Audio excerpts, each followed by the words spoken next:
Un cœur d'athlète, c'est un sujet qui fait de l'activité physique intense depuis au moins 6 mois, 6 à 8 heures par semaine et on observe déjà chez ce cœur, au bout de la première semaine, des 3 premières semaines, des modifications déjà morphologiques comme un ralentissement, de la fréquence cardiaque, une augmentation, Au repos et au pendant repos à l'activité. l'effort, voilà et une augmentation du volume d'éjection systolique, c'est-à-dire que le cœur se remplit mieux.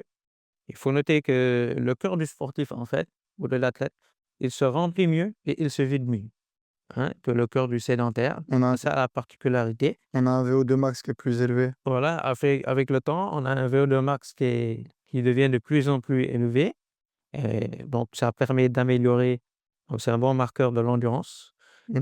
Il faut voir qu'aussi morphologiquement, le cœur de l'athlète a tendance à se dilater, hein, mais avec des limites, bien sûr. Il se dilate de manière harmonieuse pour récupérer plus de sang et pouvoir mieux éjecter. Donc, il a une meilleure contractilité parce que aussi les parois du ventricule gauche, comme je l'ai montré ici, c'est ça le ventricule gauche.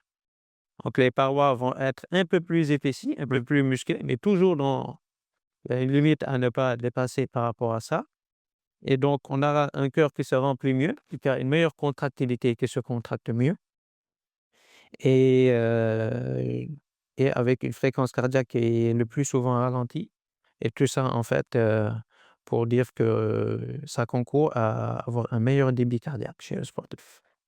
D'accord, et c'est au bout de combien de temps on peut avoir, justement tous ces côtés positifs? Alors déjà sur le plan fonctionnel comme j'ai dit, donc c'est tout ce qui est fonctionnement, c'est au bout de 1 à 3 semaines déjà on commence à avoir les changements. Sur le plan morphologique, c'est au bout de 2 à 6 mois.